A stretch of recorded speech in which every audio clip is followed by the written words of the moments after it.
경북 시골에서 새벽같이 일어나 장을 보고 무거운 보따리 2개를 들고 기차를 타고 서울까지 올라온 순자는 며느리가 일하는 병원 로비에 들어섰습니다. 저녁 6시 환한 조명 아래 현대적인 인테리어가 빛나는 병원 안에서 순자는 초라한 시골 할머니처럼 느껴졌어요. 저, 윤미정 원장님 계신가요? 제가 시어머니인데요. 잠시 후 흰 가운을 입은 미정이 진료실에서 나왔습니다. 얼굴에는 미소가 없었어요. 어머니, 왜 갑자기 오세요? 순자는 애써 밝게 웃으며 보따리에서 김치통을 꺼냈습니다.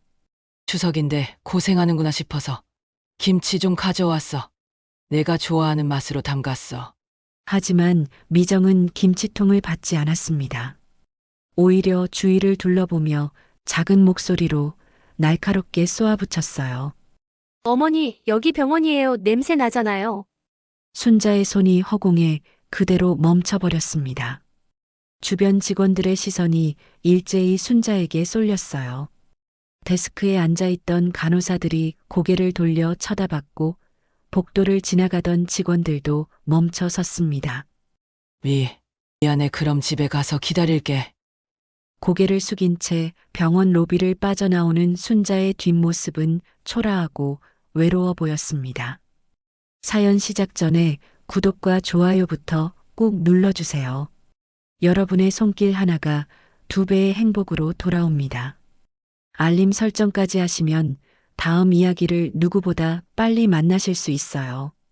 경상북도 안동 근처 작은 시골 마을의 아침은 유난히 고요했습니다. 산 너머로 해가 떠오르면 마을 어귀의 개들이 짖기 시작하고 할머니들은 하나둘 골목으로 나와 빗자루질을 시작하죠. 김순자도 그런 할머니들 중 한 명이었습니다. 올해 63, 아직은 허리도 곱고 손발도 야무진 편이었어요. 그런 순자가 오늘따라 일찍 일어나 부산을 떨고 있었습니다. 추석이 코앞으로 다가왔거든요. 민순에 가서 밥이라도 해줘야지. 며느리도 바쁠 텐데. 순자는 쌀밥 포대를 망사자루에 넣고 김치통 2개를 비닐봉지에 담았습니다. 직접 담근 김치였어요. 아들 민수가 어릴 때부터 좋아하던 바로 그 맛이었죠. 거울을 보며 머리를 매만지던 순자의 얼굴에 잠깐 그늘이 드리웠습니다. 민수는 좋아하겠지. 엄마 오면.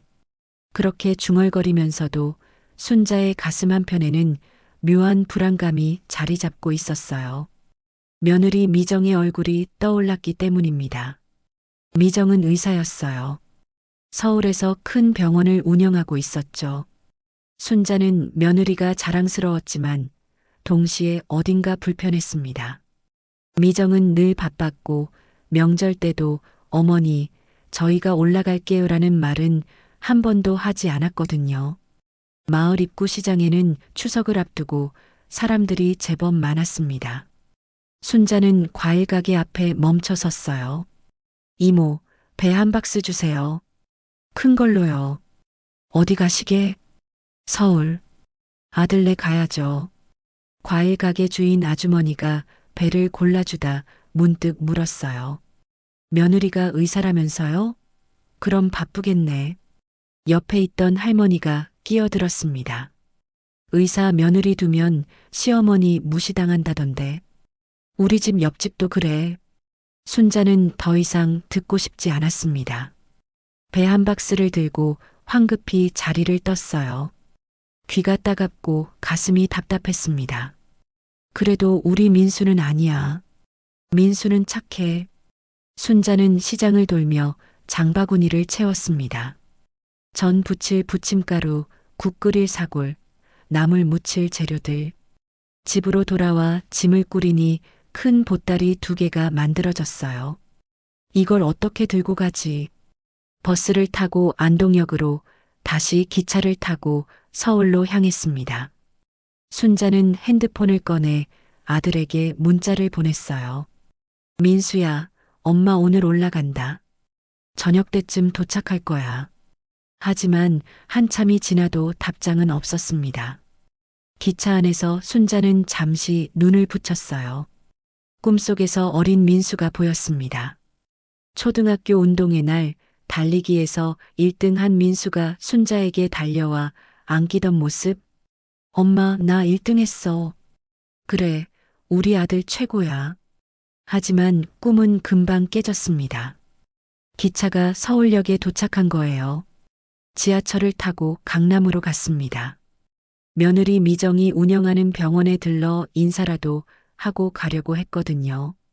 저녁 6시쯤 순자는 보따리를 들고 병원 로비로 들어갔습니다. 깨끗하고 현대적인 인테리어, 분주히 움직이는 간호사들. 순자는 데스크로 다가가 물었습니다.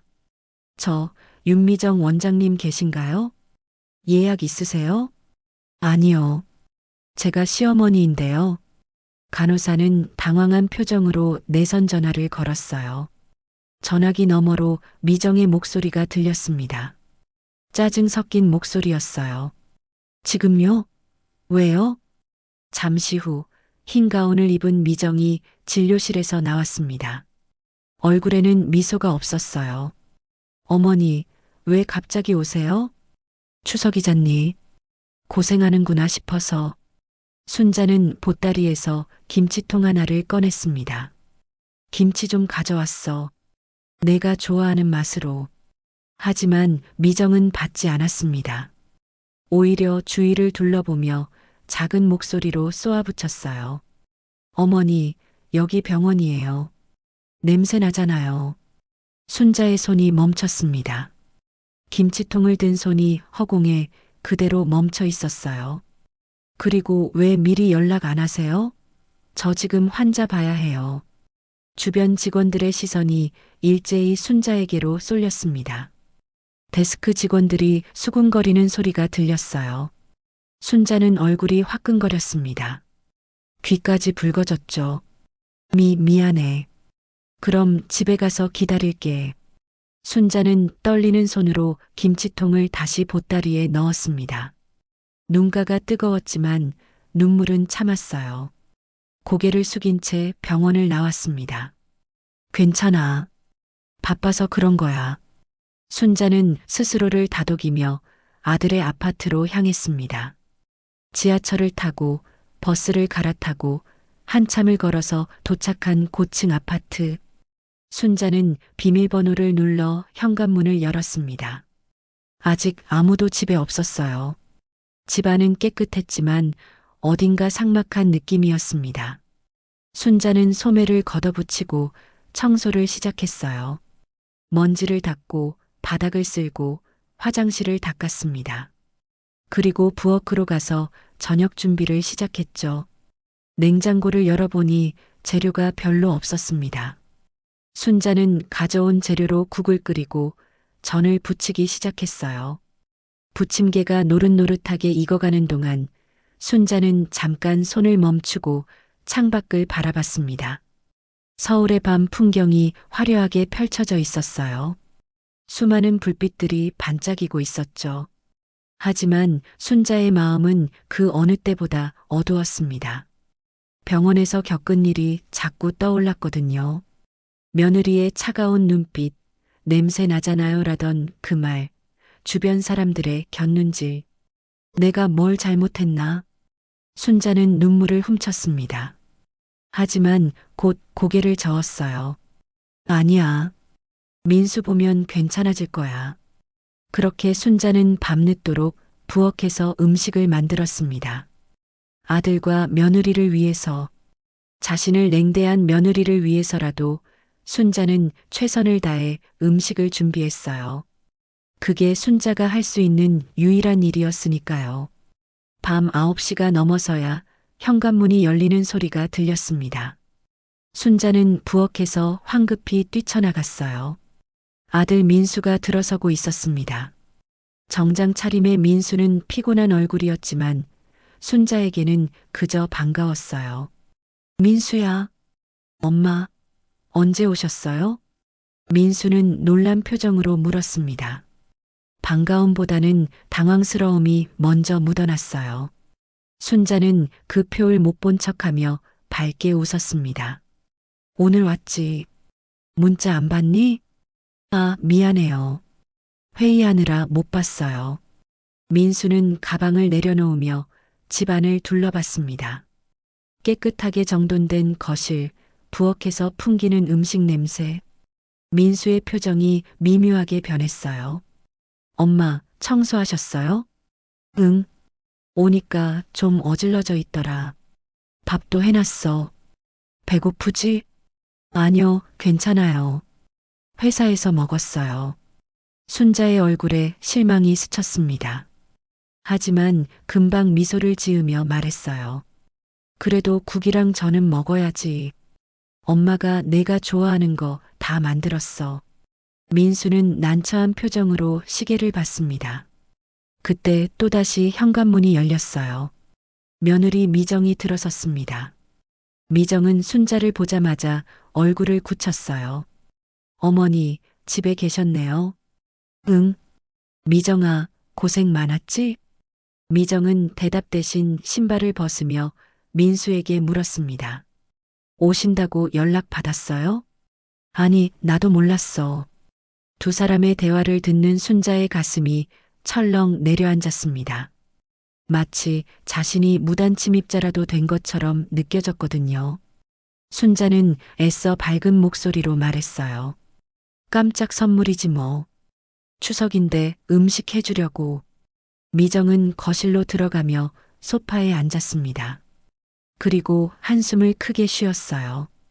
오늘 환자가 25명이었어요. 너무 힘들어. 그래. 그럼 밥이라도 먹어야지. 내가 다 해놨어. 순자는 부엌으로 가서 음식을 차리기 시작했습니다. 국그릇에 국을 담고 전을 접시에 예쁘게 담았어요. 밥도 따끈따끈하게 퍼서 상을 차렸습니다. 하지만 민수도 미정도 식탁으로 오지 않았어요. 얘들아, 밥 차렸어. 민수가 먼저 일어나 식탁으로 왔습니다. 순자는 흐뭇한 표정으로 아들 옆에 앉았어요. 하지만 미정은 소파에 그대로 앉아 있었습니다. 저는 괜찮아요. 다이어트 중이에요. 에이, 이것만 먹어도 살 안 쪄.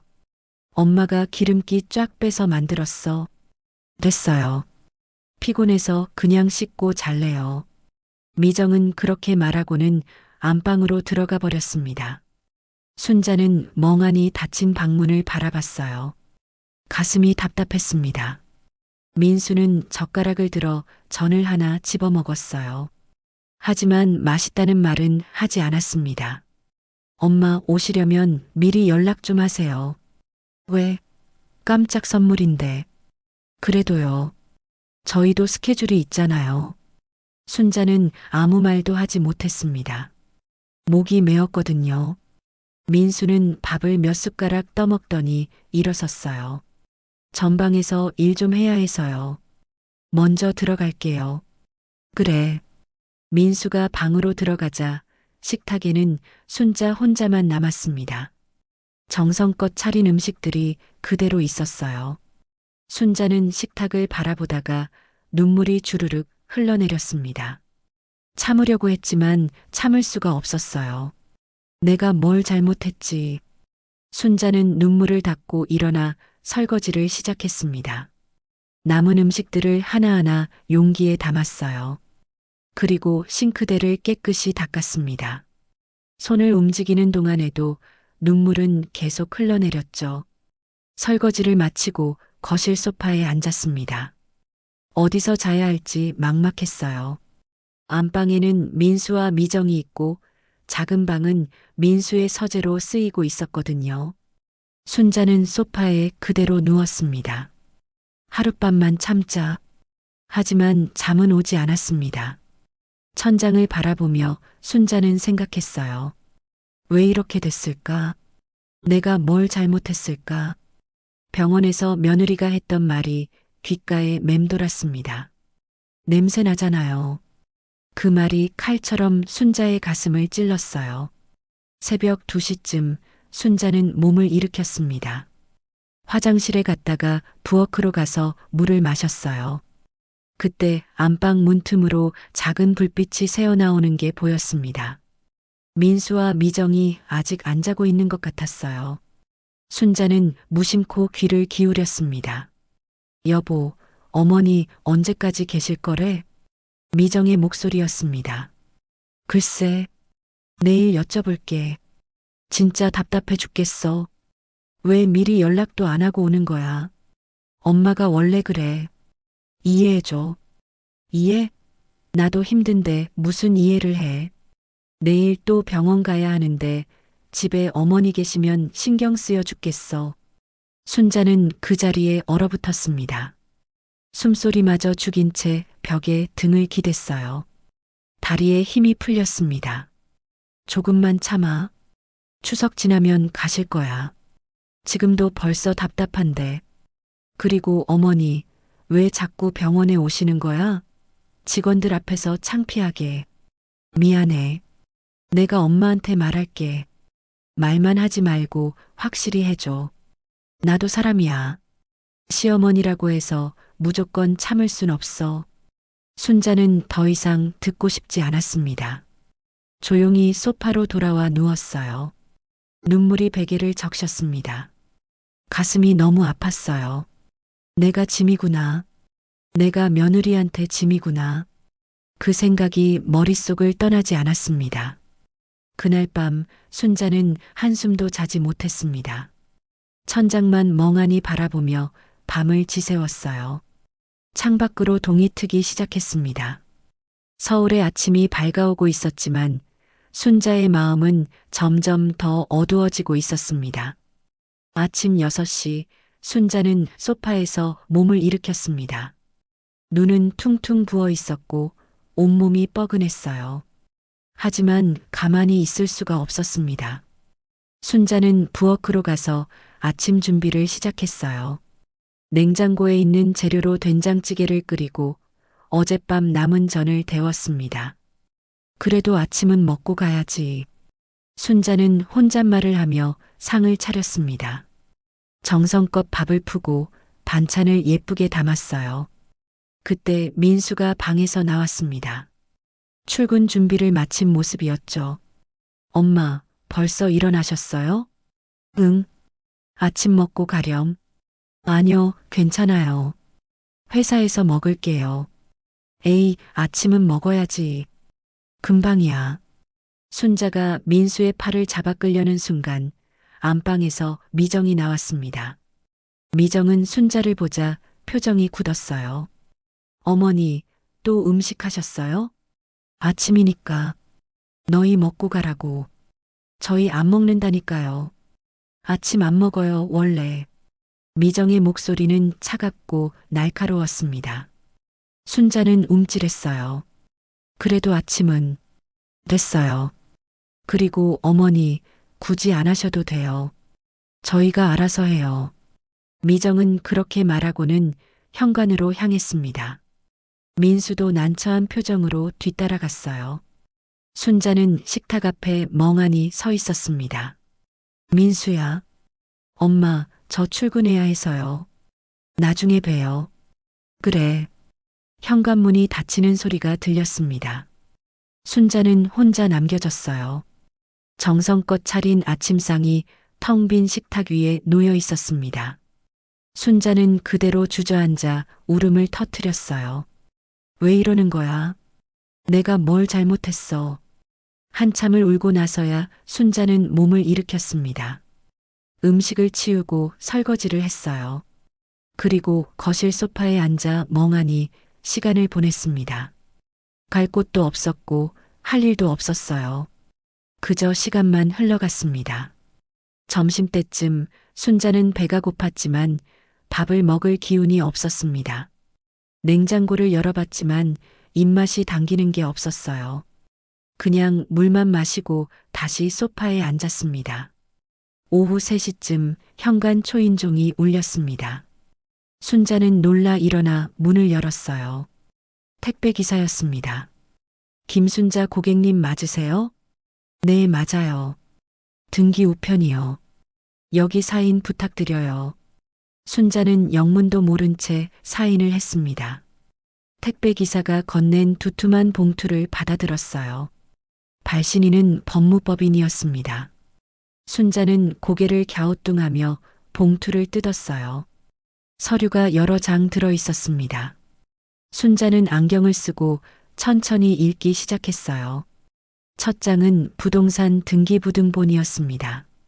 소유자 명의가 눈에 들어왔어요. 김순자. 순자의 눈이 커졌습니다. 민수가 사는 이 아파트가 본인 명의로 되어 있었던 거예요. 순자는 황급히 다음 장을 넘겼습니다. 두 번째 서류는 또 다른 등기부등본이었어요. 미정이 운영하는 병원 건물의 등기부등본이었습니다. 그건 역시 소유자가 김순자로 되어 있었어요. 이게 무슨... 순자는 손이 떨렸습니다. 기억이 되살아났어요. 10년 전 민수가 결혼할 때였습니다. 미정은 의사였고 병원 개업을 꿈꾸고 있었어요. 하지만 돈이 없었습니다. 병원 건물을 매입하려면 큰 돈이 필요했거든요. 그때 순자가 나섰습니다. 시골에 있던 땅을 팔았어요. 남편이 평생 일궈놓은 논밭이었습니다. 그 돈으로 병원 건물을 샀죠. 미정의 이름으로 할 수도 있었지만 순자는 본인 명의로 했습니다. 혹시 모를 상황을 대비해서였어요. 나중에 애들 주려고 했는데 아파트도 마찬가지였습니다. 민수가 결혼하면서 집이 필요했어요. 순자는 남은 재산을 모두 털어 아파트를 샀습니다. 그것도 본인 명의로요. 하지만 두 사람에게는 마음대로 쓰라고 했어요.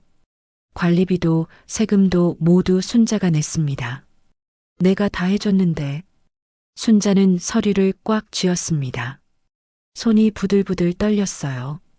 어젯밤 며느리가 했던 말이 떠올랐습니다. 어머니, 왜 자꾸 병원에 오시는 거야?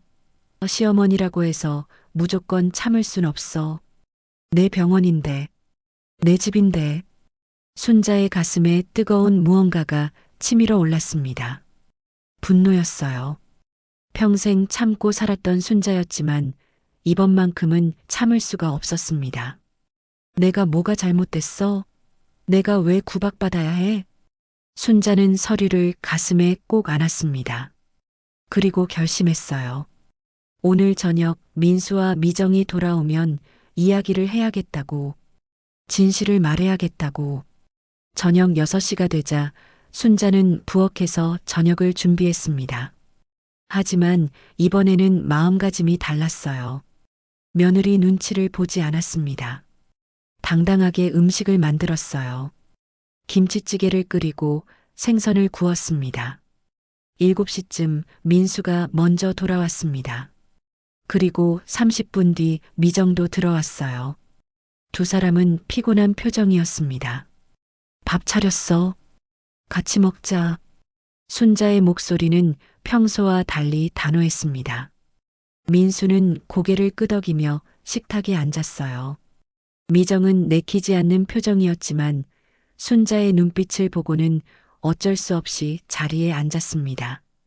세 사람이 식탁에 둘러앉았습니다. 순자는 밥을 푸지 않았어요. 그저 두 사람을 바라봤습니다.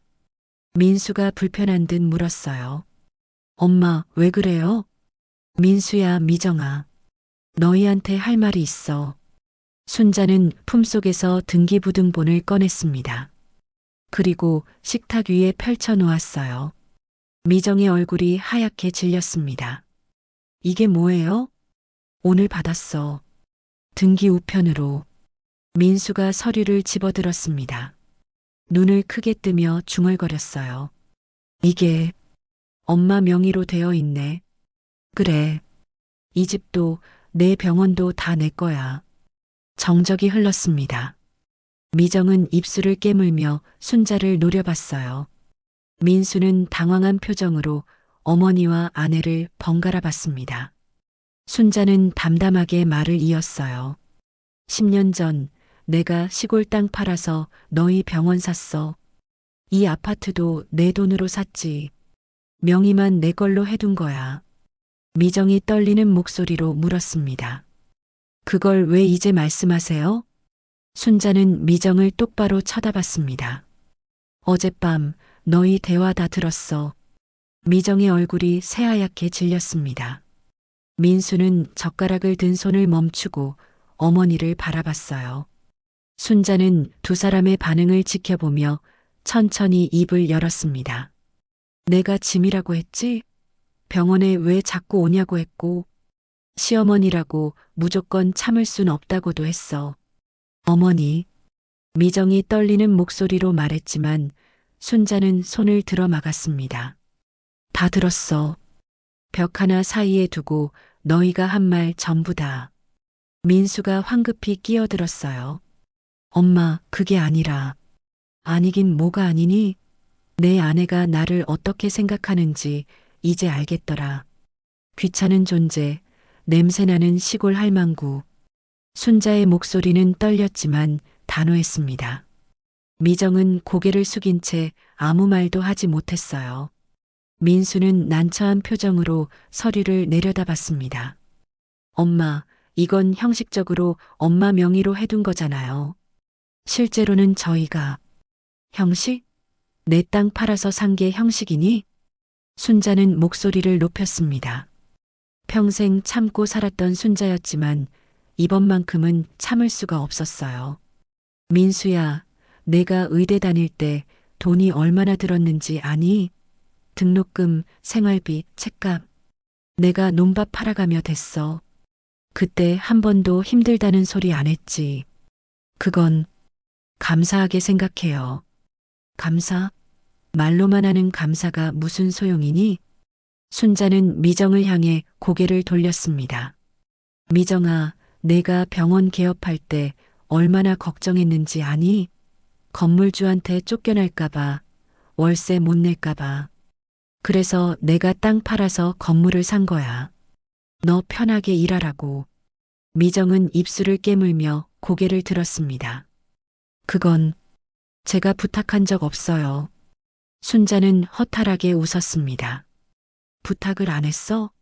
그럼 내가 민수한테 매일같이 전화해서 건물 걱정하던 건 뭐였니? 민수가 나한테 와서 울면서 도와달라고 한 건 뭐였어? 민수는 아무 말도 못했습니다. 사실이었거든요. 10년 전 민수는 어머니께 무릎 꿇고 빌었어요. 미정이 너무 힘들어하니까 도와달라고. 순자는 그 모습을 보고 마음이 약해졌습니다. 평생 모은 돈을 모두 털어 병원 건물을 샀죠. 나는 아들이 좋아서 한 거야. 며느리가 힘들어하니까 도와준 거지. 그런데 지금 나한테 돌아오는 건 뭐니? 냄새난다고 병원에 오지 말라는 소리, 짐이라는 소리. 미정이 변명하듯 말했습니다. 그건 그날 제가 너무 피곤해서. 피곤하면 사람 무시해도 되니? 너도 누군가의 딸이잖아. 내 엄마가 그런 소리 들으면 기분이 어떨 것 같아? 미정은 할 말을 잃었습니다. 순자는 깊게 숨을 들이쉬었어요. 나는 그냥 아들이 좋아서 왔어. 추석인데 음식 해주고 싶어서. 그게 그렇게 큰 잘못이니? 아니에요, 엄마. 민수가 황급히 말했지만 순자는 고개를 저었습니다. 민수야, 너도 마찬가지야. 어제 나한테 뭐라고 했어? 모텔 가라고 했잖아. 그건 내 집인데 내가 왜 모텔에 가야 해? 순자의 목소리가 떨렸습니다. 눈가에 눈물이 맺혔어요. 5만 원 쥐어주면서 모텔 가라고 했을 때 내 기분이 어땠는지 아니? 가슴이 찢어지는 것 같았어. 내 아들이 나를 내쫓는구나. 그 생각밖에 안 들었어. 민수는 고개를 떨구었습니다. 얼굴이 창백했어요. 미정은 여전히 입술을 깨물고 있었습니다. 어머니, 그럼 저희한테 어떻게 하라는 거예요? 미정이 조심스럽게 물었습니다. 순자는 미정을 똑바로 쳐다봤어요. 나한테 사람 대접이나 해줘. 냄새난다고 무시하지 말고 짐이라고 생각하지 말고 그냥 사람으로 대해달라는 거야. 저는 무시한 적 없어요. 무시 안 했어? 병원에서 직원들 앞에서 나한테 한 짓이 뭐니? 김치 가져갔다고 냄새난다고 한 게 무시가 아니면 뭐야? 미정은 대답하지 못했습니다. 순자는 한숨을 크게 쉬었어요. 나는 너희한테 바라는 게 많지 않아. 돈도 필요 없고 집도 필요 없어. 그냥 마음만 달라는 거야. 내가 너희 엄마라는 것, 너희를 위해 평생을 살았다는 것, 그것만 기억해줘. 식탁은 고요했습니다. 세 사람 모두 아무 말도 하지 않았어요. 순자는 등기부등본을 다시 집어들었습니다. 이 서류들 내가 가지고 있을게. 너희가 나를 어떻게 대하는지 보고 결정할 거야. 엄마, 그게 무슨 소리예요? 민수가 놀라 물었습니다. 순자는 담담하게 대답했어요. 집도 병원도 내 명이야. 내가 마음먹으면 너희를 내보낼 수도 있어. 하지만 나는 그러고 싶지 않아. 난 그냥 엄마로 대접받고 싶을 뿐이야. 미정의 얼굴이 굳어졌습니다. 민수는 당황한 표정으로 어머니를 바라봤어요. 순자는 자리에서 일어났습니다. 오늘 밤은 여기서 잘 거야. 내 집이니까. 내일 생각해보고 결정하렴. 순자는 거실 소파로 갔습니다. 등 뒤로 민수와 미정의 속삭이는 소리가 들렸지만 순자는 신경 쓰지 않았어요. 가슴은 여전히 아팠지만 어딘가 후련하기도 했습니다. 평생 참고 살았던 말을 드디어 해냈으니까요. 소파에 누운 순자는 천장을 바라봤습니다. 내일은 어떻게 될까? 민수와 미정이 어떤 반응을 보일까? 두렵기도 했지만 더 이상 물러설 수 없었어요. 순자는 눈을 감았습니다. 오늘 밤은 어제보다 조금 편히 잠들 수 있을 것 같았습니다. 안방에서는 민수와 미정이 낮은 목소리로 무언가 이야기하고 있었어요. 하지만 순자는 듣지 않았습니다. 이제는 그들의 반응이 중요하지 않았거든요. 순자는 스스로를 지키기로 결심했으니까요. 다음 날 아침 순자는 6시에 눈을 떴습니다. 소파에서 잔 탓에 온몸이 뻐근했지만 마음만큼은 한결 가벼웠어요. 일어나 화장실에 다녀온 순자는 부엌으로 향했습니다. 그런데 이상했어요. 평소 같으면 아침 준비를 시작했을 텐데 오늘은 그럴 기분이 아니었거든요. 왜 내가 해야 하지? 순자는 냉장고 문을 열었다가 그냥 닫아버렸습니다. 대신 거실 창가에 서서 밖을 내다봤어요. 서울의 아침은 분주했습니다. 출근하는 사람들, 등교하는 학생들, 모두 바쁘게 움직이고 있었죠. 7시쯤 안방 문이 열렸습니다. 민수가 먼저 나왔어요. 순자와 눈이 마주치자 민수는 어색하게 고개를 숙였습니다.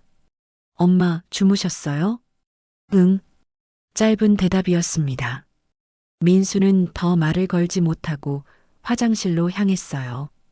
잠시 후 미정도 방에서 나왔습니다. 미정은 순자를 힐끗 쳐다보고는 부엌으로 갔어요. 냉장고를 열어 우유를 꺼내 마셨습니다. 어머니, 아침 안 하세요?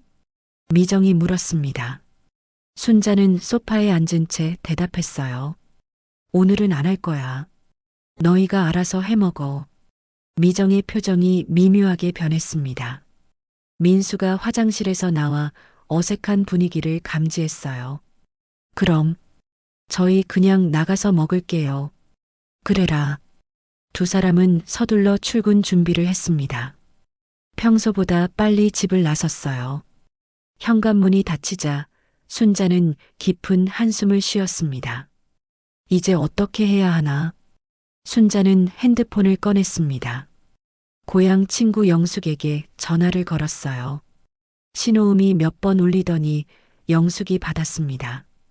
여보세요? 나야, 순자. 어머, 순자야. 서울 갔다며? 어떠니?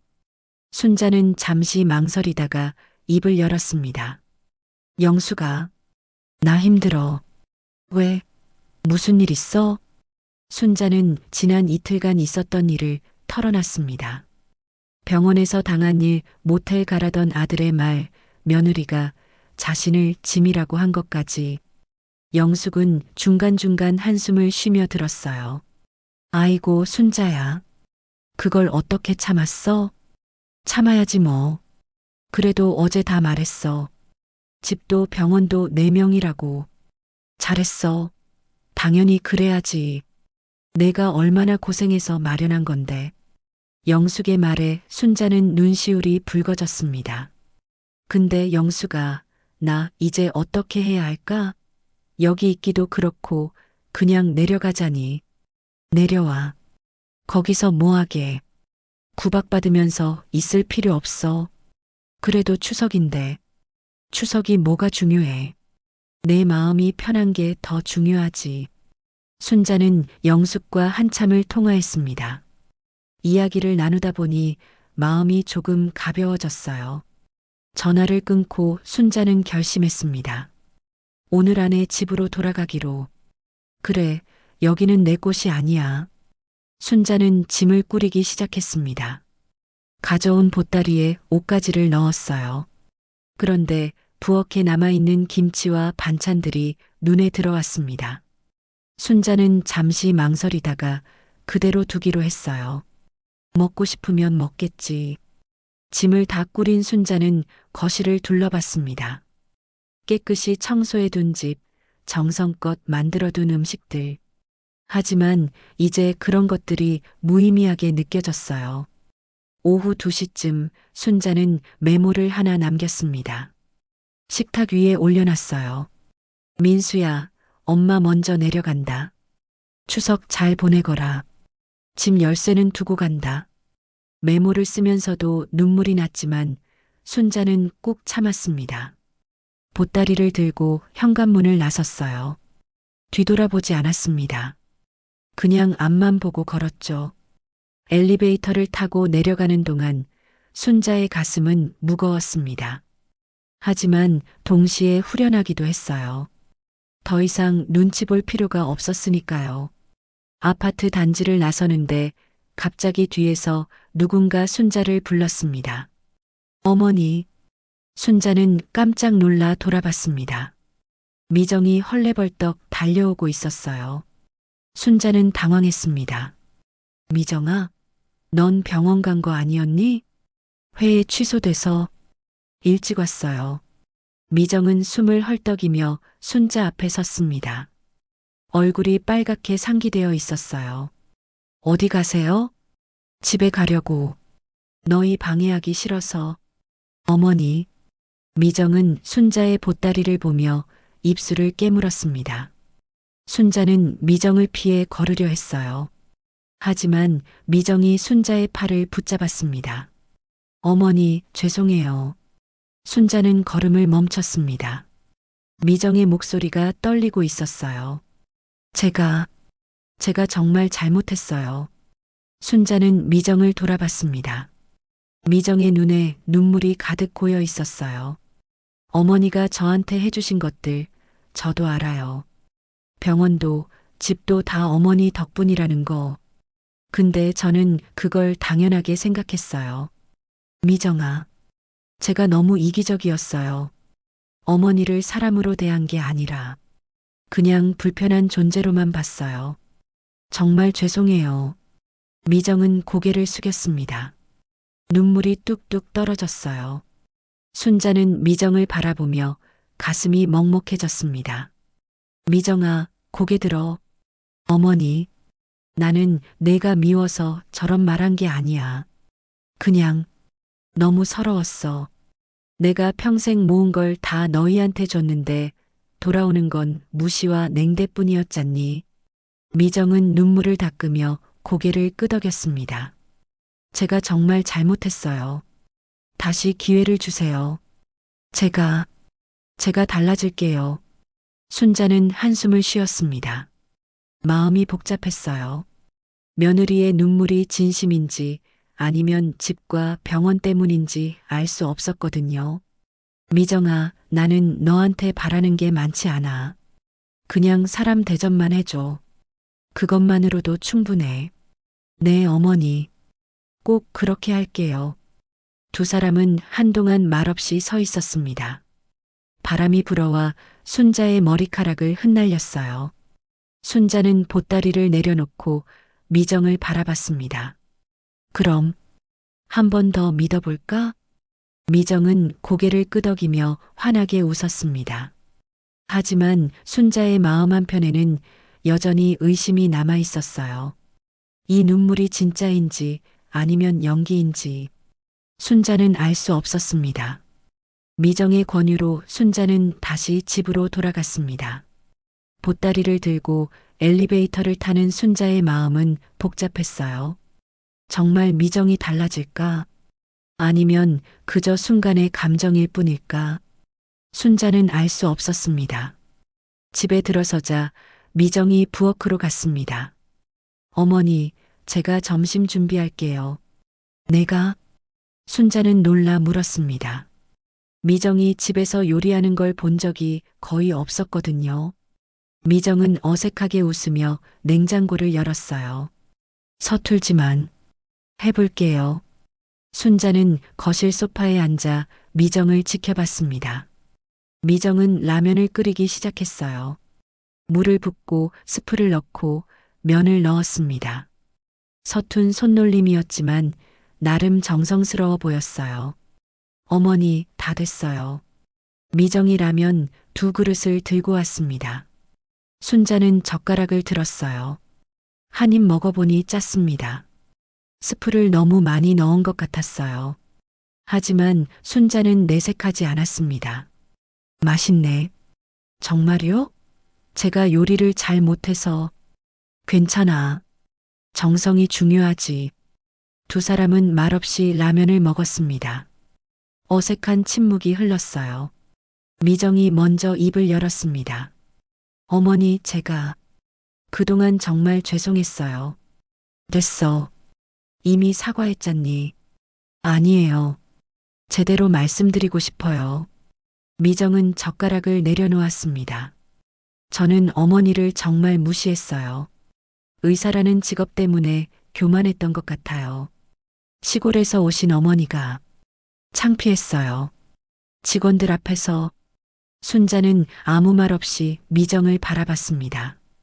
근데 어제 어머니 말씀 듣고 정신이 번쩍 들었어요. 제가 일하는 그 병원이, 제가 사는 이 집이 다 어머니 덕분이라는 걸 알면서도 잊고 살았어요. 미정아, 정말 죄송해요, 어머니. 다시는 그런 짓 안 할게요. 미정의 눈에 다시 눈물이 맺혔습니다. 순자는 한숨을 쉬었어요. 미정아, 나는 내가 완벽하길 바라는 게 아니야. 그냥 사람으로 대해주면 돼. 시어머니가 아니라 그냥 사람으로. 네, 어머니. 오후가 되자 민수도 집에 돌아왔습니다. 문을 열고 들어선 민수는 순자가 있는 걸 보고 안도의 표정을 지었어요. 엄마 안 가셨네요? 응. 미정이가 붙잡았어. 민수는 미정을 쳐다봤습니다. 미정은 고개를 끄덕였어요. 민수는 어머니 앞에 무릎을 꿇고 앉았습니다. 엄마, 저도 정말 죄송해요. 일어나. 아니에요. 제대로 사과하고 싶어요. 민수의 목소리는 떨리고 있었습니다. 제가 엄마한테 모텔 가라고 한 거 평생 후회할 거예요. 제가 미쳤었어요. 어떻게 엄마한테 그런 말을 할 수가 있었는지. 순자는 아들의 머리를 쓰다듬었습니다. 민수야, 일어나. 엄마가 서운했지만 너도 힘들었을 거야.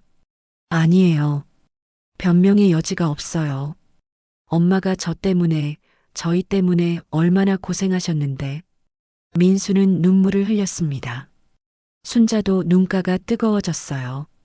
그만 울어. 다 지난 일이야. 엄마, 이제 달라질게요. 제가 엄마 잘 모실게요. 세 사람은 한동안 말없이 앉아 있었습니다. 무거운 침묵이었지만 어딘가 따뜻했어요. 그때 미정이 일어났습니다. 어머니, 저녁은 제가 준비할게요. 뭐 드시고 싶으세요? 괜찮아. 내가 할게. 아니에요. 오늘은 제가 할게요. 미정은 부엌으로 갔습니다. 순자는 의아했어요. 미정이 이렇게 적극적으로 나선 건 처음이었거든요. 저녁 준비를 하는 미정을 보며 순자는 생각했습니다. 정말 달라진 걸까? 아니면 집과 병원 때문에 연기하는 걸까? 순자는 확신할 수 없었어요. 저녁상이 차려졌습니다. 미정이 만든 음식이었어요. 김치찌개와 계란말이, 시금치 나물. 맛은 서툴렀지만 정성이 느껴졌습니다. 어머니, 맛이 어때요? 응, 괜찮아. 하지만 식사 중에 순자는 이상한 느낌을 받았습니다. 미정이 너무 과하게 친절했거든요. 물을 따라주고 반찬을 권하고 계속 웃으며 말을 걸었어요. 평소의 미정과는 너무 달랐습니다. 너무 갑작스러워. 순자는 속으로 생각했습니다. 사람이 하루아침에 이렇게 변할 수 있을까? 의심이 들기 시작했어요. 식사를 마치고 설거지를 하는데 미정이 핸드폰을 보며 무언가를 검색하고 있었습니다. 순자는 슬쩍 엿봤어요. 화면에는 부동산 명의 이전 방법이라는 글자가 보였습니다. 순자의 가슴이 철렁 내려앉았습니다. 역시 그랬던 거예요. 미정의 눈물도 사과도 친절도 모두 연기였던 겁니다. 집과 병원을 뺏기지 않으려고 순자를 속이고 있었던 거죠. 순자는 아무렇지 않은 척 설거지를 마쳤습니다.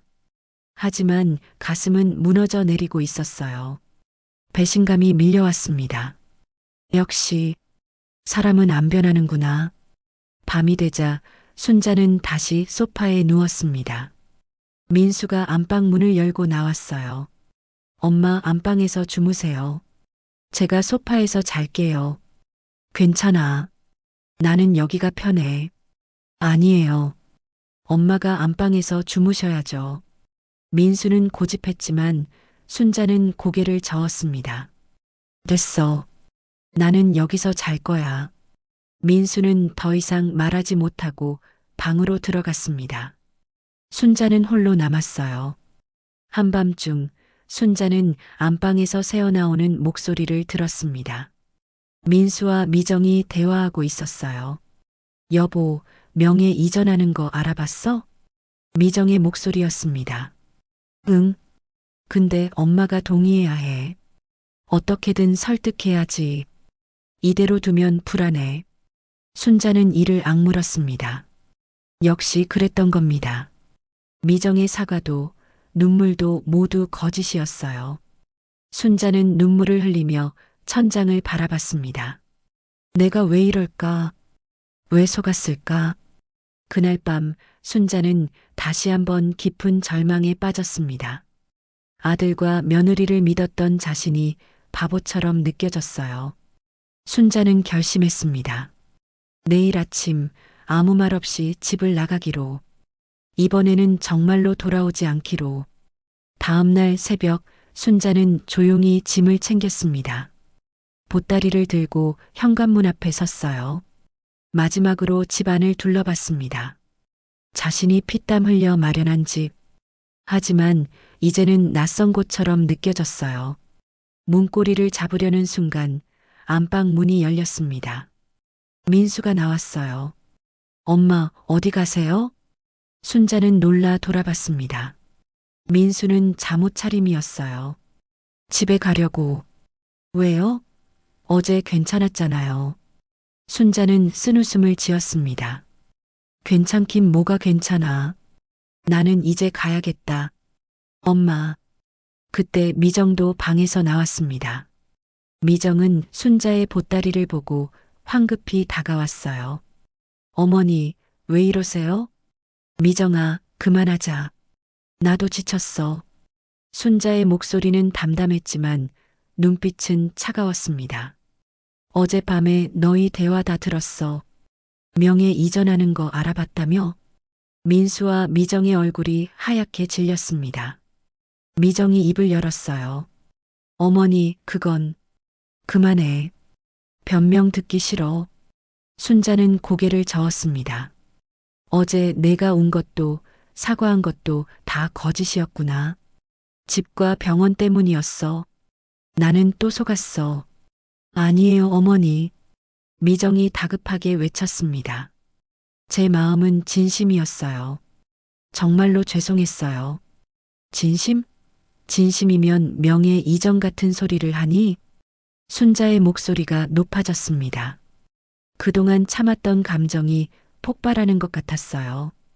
너는 나를 사람으로 본 게 아니야. 그냥 불편한 장애물로 봤어. 제거해야 할 존재로. 어머니, 제발. 미정이 순자의 손을 잡으려 했지만 순자는 뿌리쳤습니다. 손대지 마. 이제 지겹다. 너희 눈치 보는 것도 구박받는 것도 다 지겨워. 민수가 끼어들었습니다. 엄마, 오해예요. 저희가 명예 이전 얘기한 건 나중에 상속세 문제 때문에. 상속세? 순자는 허탈하게 웃었습니다. 민수야, 나는 아직 살아있어. 상속은 내가 죽고 나서 생각해도 늦지 않아. 그게 아니라.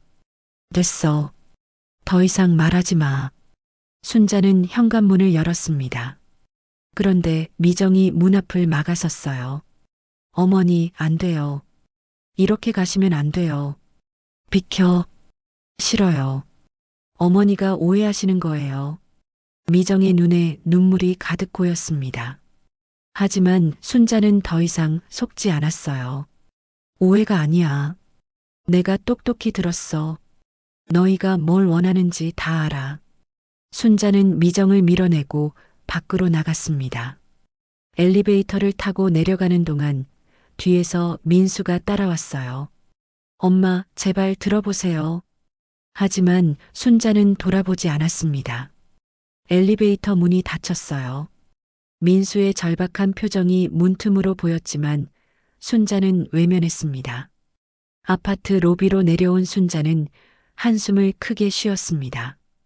가슴이 답답했어요. 배신감, 분노, 슬픔이 뒤섞여 있었습니다. 택시를 잡아타고 서울역으로 향했습니다. 차창 밖으로 서울의 풍경이 스쳐 지나갔어요. 화려한 빌딩들, 분주한 사람들. 하지만 순자의 눈에는 아무것도 들어오지 않았습니다. 서울역에 도착해 기차표를 끊었습니다. 다행히 1시간 뒤에 안동행 기차가 있었어요. 대합실에 앉아 기다리는 동안 핸드폰이 울렸습니다. 민수였어요. 순자는 전화를 받지 않았습니다. 계속해서 전화가 왔지만 순자는 모두 무시했어요. 문자도 수십 통 왔습니다. 민수와 미정이 보낸 것들이었죠. 엄마, 제발 돌아와요. 오해해요. 어머니, 죄송해요. 한 번만 더 기회를 주세요. 엄마, 전화 좀 받아요. 하지만 순자는 읽고도 답장하지 않았습니다. 이제 더 이상 그들의 말을 믿을 수 없었거든요. 기차에 올랐습니다. 창가 자리에 앉아 밖을 바라봤어요. 기차가 출발하자 서울이 점점 멀어졌습니다. 순자는 눈물을 흘렸어요. 소리 없이 조용히. 왜 이렇게 됐을까? 나는 그저 아들이 좋아서 도와준 건데. 기차 안은 조용했습니다. 추석을 앞두고 고향으로 가는 사람들로 가득했어요. 다들 설레는 표정이었죠. 하지만 순자만은 달랐습니다. 순자는 도망치는 기분이었어요. 2시간쯤 지났을까? 기차가 안동역에 도착했습니다. 순자는 무거운 발걸음으로 내렸어요. 버스를 타고 마을로 향했습니다. 마을에 도착하니 해가 지고 있었습니다. 순자는 집 앞에 섰어요. 며칠 만에 돌아온 집. 텅 비어 있는 집이 쓸쓸해 보였습니다. 문을 열고 들어갔습니다. 먼지 냄새가 났어요. 순자는 보따리를 내려놓고 마루에 주저앉았습니다. 그리고 참았던 울음을 터뜨렸어요. 아이고, 아이고. 한참을 울고 나니 기운이 하나도 없었습니다. 순자는 방으로 기어 들어가 이불을 펼쳤어요. 그리고 그대로 누웠습니다. 이제 어떻게 살아야 하지? 순자는 천장을 바라보며 생각했습니다. 아들도 없고 며느리도 없는 삶. 혼자 늙어가는 삶. 그게 순자의 미래였어요. 핸드폰이 또 울렸습니다. 민수였어요. 이번에는 순자가 전화를 받았습니다. 엄마, 어디에요? 민수의 목소리는 다급했습니다. 집에 왔다. 엄마, 제발 서울로 올라와요. 저희가 잘못했어요. 민수야, 이제 그만하자. 나도 지쳤어. 너희도 편하게 살아. 엄마. 순자는 전화를 끊어버렸습니다. 그리고 핸드폰 전원을 껐어요. 더 이상 누구의 말도 듣고 싶지 않았습니다. 밤이 깊어갔습니다. 순자는 잠들지 못하고 천장만 바라봤어요. 온갖 생각이 머릿속을 맴돌았습니다. 후회도 들었고 분노도 들었고 슬픔도 밀려왔어요. 내가 뭘 잘못한 걸까? 내가 너무 많이 준 게 잘못일까? 새벽녘 순자는 겨우 잠이 들었습니다.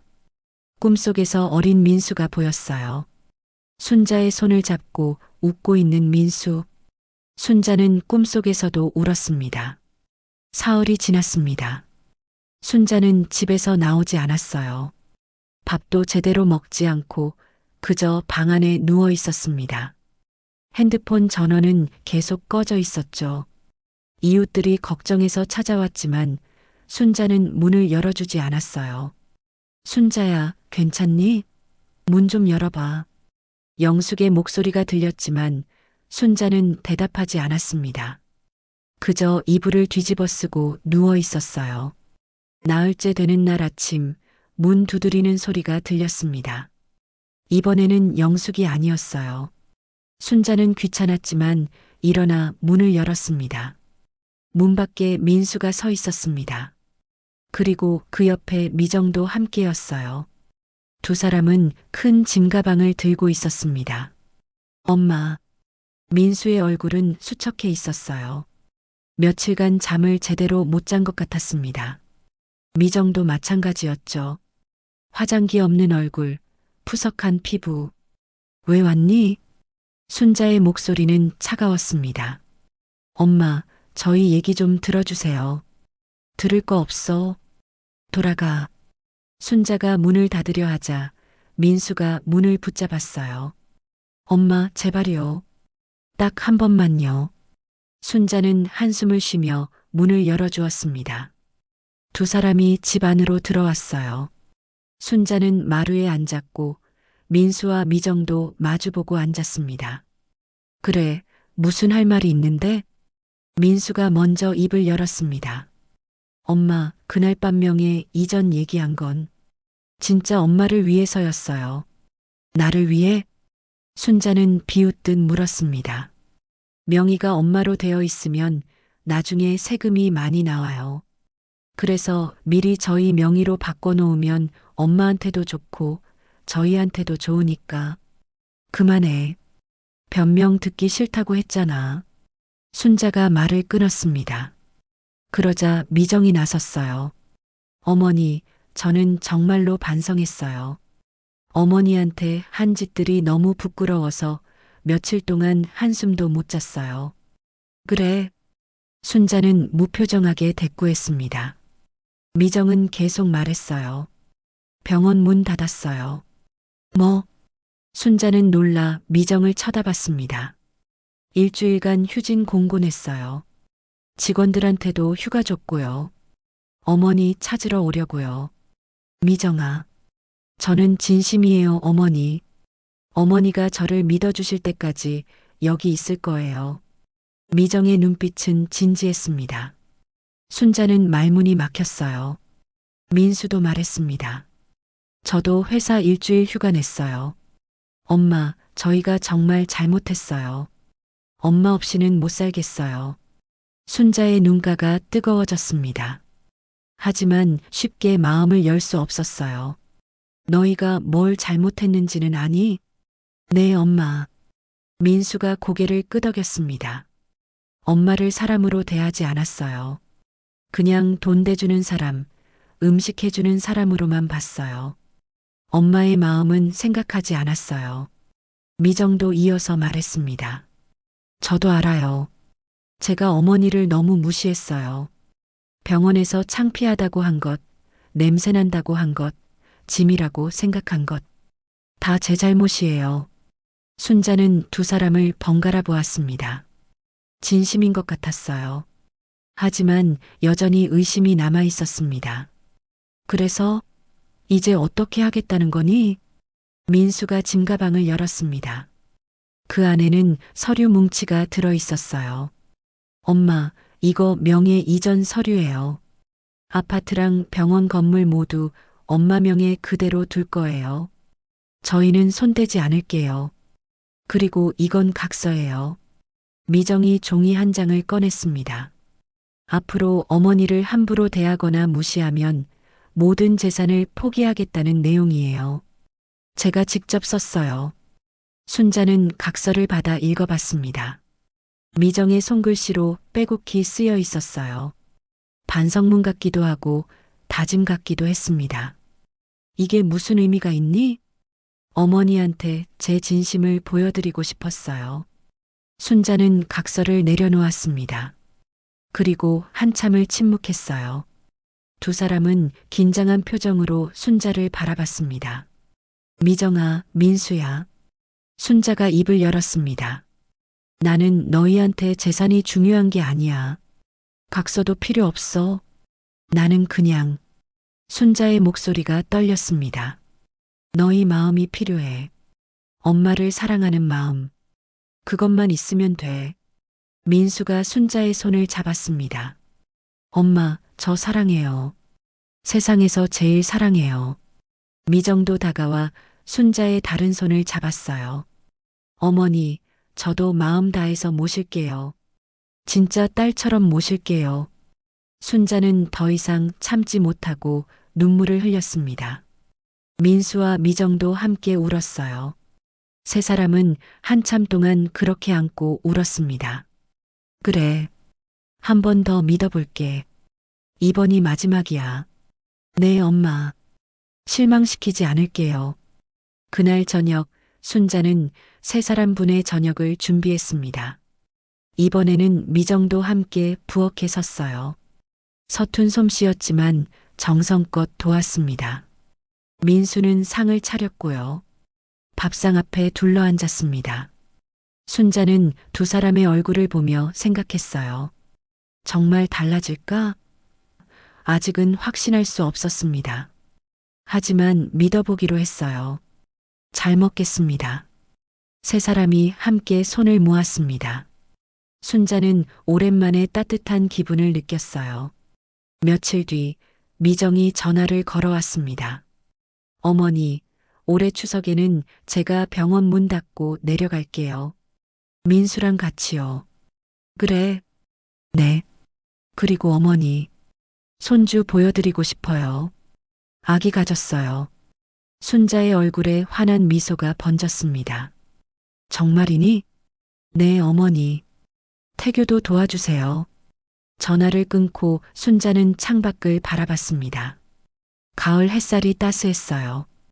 들녘에는 황금빛 벼가 익어가고 있었죠. 순자는 가슴이 벅찼습니다. 이제 시작이야. 천천히 가보자. 순자는 마당으로 나가 꽃밭을 가꾸기 시작했습니다. 손주를 위한 꽃밭이었어요. 땀을 흘리며 일하는 순자의 얼굴에는 오랜만에 평화로운 미소가 피어났습니다. 상처는 아직 아물지 않았지만 치유는 시작되었습니다. 오늘 사연이 여러분 마음에 작은 울림이 되었길 바랍니다. 다음 이야기가 기다려지신다면 구독과 알림 설정 잊지 마시고 좋아요와 댓글로 마음을 나눠주세요. 여러분 덕분에 이 채널이 이어집니다. 감사합니다. 사연 일상이었습니다.